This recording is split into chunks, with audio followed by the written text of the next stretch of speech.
Hello everyone, welcome back to our channel. आज हम दोबारा से आपके लिए लेकर आए हैं हायर परचेज से रिलेटेड ही एक और टॉपिक जो कि आपके लिए बहुत इंपॉर्टेंट है, क्योंकि इसी के बेस पे आपका पूरा क्वेश्चन आप सॉल्व करते हो। यानी कि आज हम करने वाले हैं जर्नल एंट्रीज के बारे में बात। जर्नल एंट्रीज आपका दोनों पार्टीज के बुक्स में हम डिस्कस करेंगे, लेकिन एक एक करके। देखिए, हम ऑलरेडी डिस्कस कर चुके हैं हायर परचेज में आपकी दो पार्टीज होती हैं, ऑब्वियसली एक परचेजर और एक सेलर। परचेजर को यहाँ बोला जाता है हायर परचेजर, और जो दूसरी पार्टी होती है उसको बोला जाता है hire vendor. Hire purchaser and the second one is your hire vendor. जब हम इनके अकाउंटिंग की बात करते हैं तो दोनों के बुक्स में हमें अलग अलग अकाउंटिंग करनी पड़ती है। क्यों करनी पड़ती है? देखो, मैंने यानी कि मैं हूँ हायर परचेजर और आप हो हायर वेंडर। मैंने आपसे ये बोर्ड जो है वो लिया है हायर परचेज पे। अब मैं एज ए हायर परचेजर क्या करूंगी? मैं अपने पास लिखूंगी कि मेरे पास एसेट आ गया, लेकिन आपके बुक्स में क्या लिखा जाएगा कि आपके हाथ से एसेट चला गया। तो हम दोनों की बुक्स में अलग अलग एंट्रीज होंगी। तो उसी के बेस पे आज हम करने वाले हैं सिर्फ एंट्रीज के बारे में बात, और सिर्फ हायर परचेज के बारे में बात। तो यहाँ पे हायर परचेजर की बुक्स की बात होगी, तो हायर वेंडर की बात हम करेंगे अपनी नेक्स्ट वीडियो में। अब हायर परचेजर के बारे में बात कर रहे हैं तो पहली बात आपको जाननी जरूरी है कि जो डेप्रिसिएशन होता है उसका चार्ज आप लगा सकते हो। आप डेप्रिसिएशन इसमें अपनी मशीन पे लगाओगे, जो मशीन आप ले रहे हो, जो एसेट आप ले रहे हो, और इसके लिए आपको कोई भी पेमेंट हायर वेंडर को अलग से करने की जरूरत नहीं होती। आप अपना डेप्रिसिएशन पूरा चार्ज कर सकते हो। ये मैं क्यों ऐड कर रही हूँ? क्योंकि एक स्टूडेंट ने मुझसे ये क्वेरी पूछी थी। तो चलिए अब बात करते हैं पूरी एक एक बारे में, और पहले इसको एज ए स्टोरी समझते हैं। देखो, this is me and it's you, ठीक है। अब मैंने आपसे कहा कि यार मुझे ना लेना है एक बोर्ड, वाइट बोर्ड। मुझे अपने इंस्टीट्यूट के लिए लेना है वाइट बोर्ड, बट बहुत महंगा आ रहा है। ये आ रहा है 15,000 20,000 या जितना भी अमाउंट है, ठीक है। ये बोर्ड है और ये आ रहा है मेरा 15,000 का, लेट्स सपोज। इसने कहा कि यार मेरा तो जो है ये काम ही है ये बोर्ड का, तो तू एक काम कर, मेरे से बोर्ड ले जा। तेरे पास अभी पेमेंट नहीं है तो तू मुझे इंस्टॉलमेंट देती रही हो। अब मैंने कहा यार ठीक है, मैं इंस्टॉलमेंट देती रहूंगी, पर जो है तू मुझे इसकी ऑनरशिप भी दे दे, ठीक है, ऑनरशिप भी दे दे। इसने कहा ना ना ना ना ना, ई ना होगो, ई ना चल वो, तू बोर्ड लेके जा, तू यूज कर, तू मुझे इंस्टॉलमेंट दे। जैसे ही तू मुझे आखिरी इंस्टॉलमेंट दे देगी वैसे ही ये बोर्ड तेरा हो जाएगा। अगर बीच में तूने इंस्टॉलमेंट देना छोड़ दिया तो दोस्ती गई भाड़ में, मैं जाऊंगा और तेरे इंस्टीट्यूट से बोर्ड उठा करके वापस ले आऊंगा। तो यहाँ पे मतलब क्या है हायर परचेज में, कि आप सामान लेते हो, आप यूज करते हो, आप उसका पूरा मौज उठाते हो, परंतु वो आपकी ऑनरशिप में नहीं होता, उस पर आपकी ऑनरशिप नहीं होती। आप उसको आगे सेल नहीं कर सकते, आप सिर्फ उसको अपने यूज तक कर सकते हो, अपना यूज ले सकते हो। तो सबसे पहली बात, आपके पास आ जाएगी एसेट, एसेट आपके पास आ जाएगी। दूसरी बात, आप उसको सेल नहीं कर पाओगे, तो ऐसा कभी भी नहीं होगा, सेल नहीं कर सकते। अब देखो, जब भी आप कुछ इंस्टॉलमेंट में चीज लेते हो, चाहे हायर परचेज हो या नॉर्मल आप इंस्टॉलमेंट की बात करो, तो आपको कुछ अमाउंट उसी टाइम देना पड़ता है, जिसको आप कहते हो डाउन पेमेंट, जो कि होती है आपकी डाउन पेमेंट उसी टाइम जब आप साइन कर देते हो अग्रीमेंट को। तो तीसरी बात, आपकी एक एंट्री जाती है जो कि होती है आपकी डाउन पेमेंट की, ठीक है। सेल का कोई एंट्री नहीं होता, एंट्री सिर्फ एक एसेट की होती है, डाउन पेमेंट की होती है। ये सिर्फ आपको समझाने के लिए बताया था। तीसरी बात, अब देखो, हर आप जब भी इंस्टॉलमेंट पे करोगे तो उसमें सिर्फ और सिर्फ आपका जो है कैश प्राइस इंक्लूड नहीं होता, उसमें होता है आपकी दो चीजें, एक कैश प्राइस, एक इंस्टॉलमेंट, जो कि हम पहले ही डिस्कस कर चुके हैं, बार बार डिस्कस कर चुके हैं अपनी पुरानी वीडियो में। तो इसलिए यहाँ पे आपके पास दो चीजें आएंगी, एक कैश प्राइस और एक इंटरेस्ट। तो सबसे पहली एंट्री आपकी जाएगी इंटरेस्ट ड्यू होने की। जैसे ही इंटरेस्ट ड्यू हो गया वैसे ही आपको एक एंट्री पास करनी होगी। उसके बाद जैसे ही इंटरेस्ट ड्यू हुआ तो उसके बाद आप क्या करोगे, अपनी इंस्टॉलमेंट पे करोगे। तो उसके बाद जो है एंट्री वो जाएगी इंस्टॉलमेंट की। And then last but not the least, आपकी एंट्री जाएगी डेप्रिसिएशन की। जो मशीन आप लेके आए हो, जो आप सामान यूज कर रहे हो, उसके ऊपर आप डेप्रिसिएशन भी चार्ज कर सकते हो, आपके पास पूरा पूरा हक है। तो ये है आपका हायर परचेजर की बुक्स में एंट्री करने का तरीका, या कह लीजिए कि कौन कौन सी एंट्री होगी उसके बारे में एक नटशेल की बात। चलिए अब दोबारा स्टार्ट करते हैं। मैंने ये बोर्ड लिया हायर परचेज पे, मैंने बोर्ड लिया हायर परचेज पे, तो सबसे पहली एंट्री जाएगी हायर परचेज पे बोर्ड लेने की। एसेट आ गया मेरे पास, एसेट ऑन हायर परचेज, ठीक है, asset on hire purchase account debit to, अब मैंने किससे लिया, मैंने लिया मान लो फॉर एग्जाम्पल आपसे, तो मैं यहाँ लिख दूंगी आपका नाम, to a hire vendor bracket में हायर वेंडर अकाउंट, ठीक है। अब वहीं पे अगर मैंने ये बोर्ड लिया है, मशीनरी ली है, तो मैं एसेट की जगह सीधा उसका नाम लिख सकती हूँ कि machinery on hire purchase account. ये लिखना मुझे जरूरी है कि machinery on hire purchase account, ताकि जब ये मेरे बैलेंस जो मेरी फाइनल अकाउंट्स है उसमें जब ये परचेज की साइड में ट्रेडिंग अकाउंट में दिखेगा तो ये अलग से दिखे भी सही, उसमें एक अलग पॉइंट नजर आए कि ये हायर परचेज पे खरीदा गया है। इसलिए इसको पूरा आप लिखिए, asset on hire purchase, machinery on hire purchase, या जो भी आपका जो भी चीज है, दैट चीज on hire purchase account debit to hire vendor account. ये पहली एंट्री हुई आपके पास एसेट आने की। दूसरी एंट्री आपके पास जाएगी कि आपके जेब से गया रोकड़ा पैसा, जो कि आपकी क्या थी, डाउन पेमेंट थी। तो डाउन पेमेंट थी, किसके पास गया, भगवान जी के पास तो गया नहीं, इन भाई साहब के पास गया जिससे आपने एसेट उठाई है।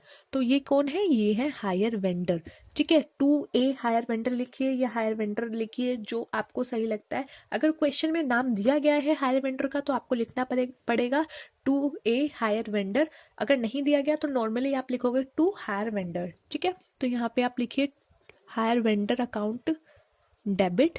अब आपने पेमेंट किया कैसे किया, हवा में नहीं किया, आपने क्या दिया है, कैश दिया है या बैंक दिया है। तो जब भी आप कैश या बैंक से पेमेंट करते हो तो वो कैश या बैंक आपकी क्या हो जाती है, क्रेडिट हो जाती है। तो यहाँ पे hire vendor account debit to cash या बैंक, जो भी आपको क्वेश्चन में दिया गया है। अगर क्वेश्चन साइलेंट है तो आप भी ऐसे ही लिख सकते हो, cash slash bank account. Third point आपके पास आ जाता है, अब आपने क्या कर दिया, हायर वेंडर को दे दिया डाउन पेमेंट, कहा अब तू 1 साल तक शांति रख, क्योंकि मैंने तेरे को दे दिया है डाउन पेमेंट, अब तू चुप रह, अब तू इसको खर्च कर ले, फिर मेरे पास आई हो। अब क्या हुआ, साल खत्म हो गया, साल एंडिंग पे आ गया। इसने बोला यार तूने क्या किया ना, तूने मेरा एसेट लिया था 15,000 का, तूने डाउन पेमेंट की 5,000 की, 10,000 रुपए बचे। अब ये 10,000 रुपए जो 1 साल हो गया तूने अभी तक नहीं दिए, इस पे तो इंटरेस्ट तो देगा भाई, ऐसा थोड़ी ना कि लेके जेब में बैठा रहेगा। यानी इंटरेस्ट जो दिया जाएगा उसका क्या हो गया, अब ड्यू हो गया, यानी कि साल खत्म हो गया, साल भर तुमने पैसा यूज किया है तो उसकी ड्यू की एंट्री होगी। पहले इंटरेस्ट ड्यू की एंट्री होगी एंड देन उसके बाद उसको इंस्टॉलमेंट पे करेंगे। तो ड्यू की एंट्री पहले जब होगी तो वो ड्यू की एंट्री क्या होती है, ड्यू की एंट्री होती है interest on hire purchase account debit to hire vendor account,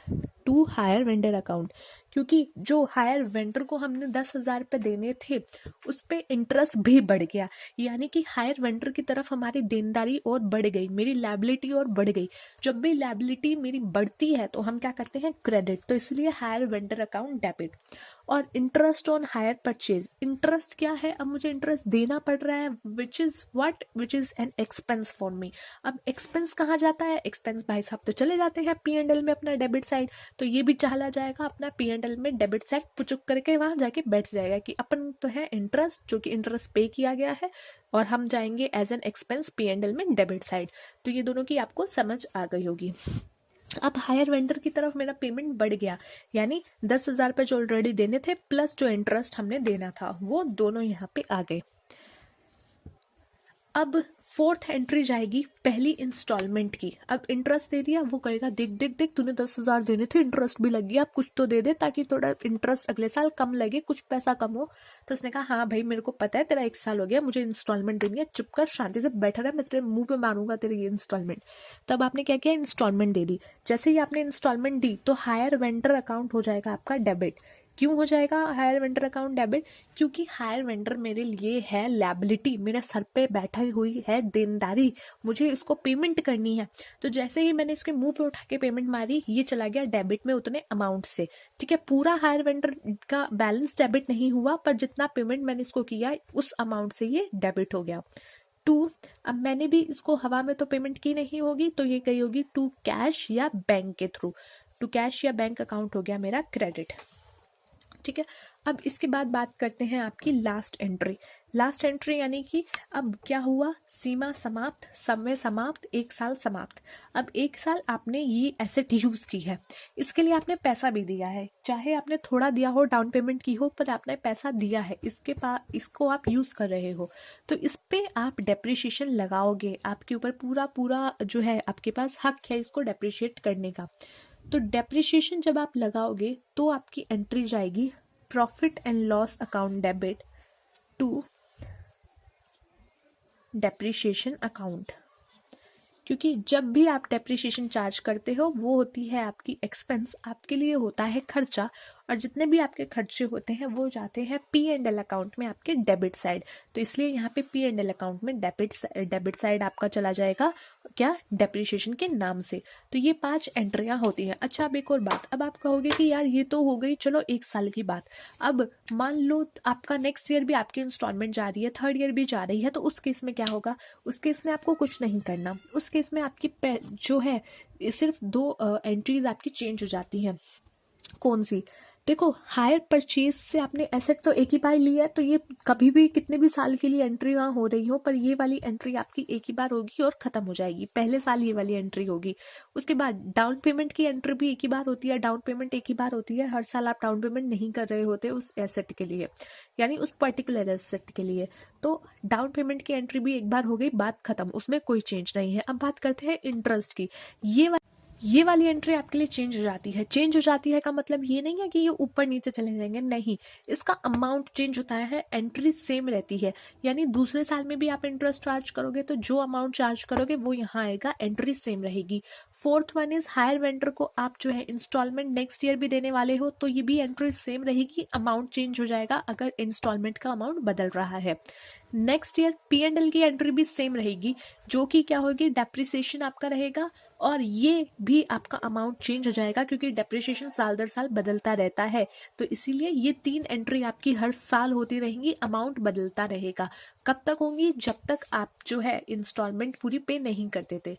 उसके बाद भी आप डेप्रिसिएशन ले सकते हो क्योंकि आपने आखिरी इंस्टॉलमेंट दे दी है, अब आपके पास पर्सनल एसेट हो गई है, वो आपकी ऑनरशिप हो गई है, माफ कीजिएगा, आपकी ऑनरशिप हो गई है उस एसेट पे, तो अब आपका डेप्रिसिएशन उस पर लगता रहेगा जब तक वो बिल्कुल खत्म नहीं हो जाती। तो ये था आज की हमारी वीडियो जिसमें हमने डिस्कस किया journal entries in the books of hire purchaser. Hire purchaser के बुक्स में कैसे आप जर्नल एंट्री करते हो, इसके ऊपर हम एक क्वेश्चन भी करेंगे, लेकिन उससे पहले हम एक बार देखेंगे हायर वेंडर की बुक्स में आप कैसे इसकी एंट्रीज करते हो, और उसके बाद हम इसका एक कोई क्वेश्चन लेकर आएंगे एंड देन, ताकि आपको और ज्यादा इसकी क्लैरिटी हो जाए। तब तक के लिए टाटा बाय बाय, मिलते हैं नेक्स्ट वीडियो में इसी के टॉपिक को आगे बढ़ाते हुए। Thanks for watching.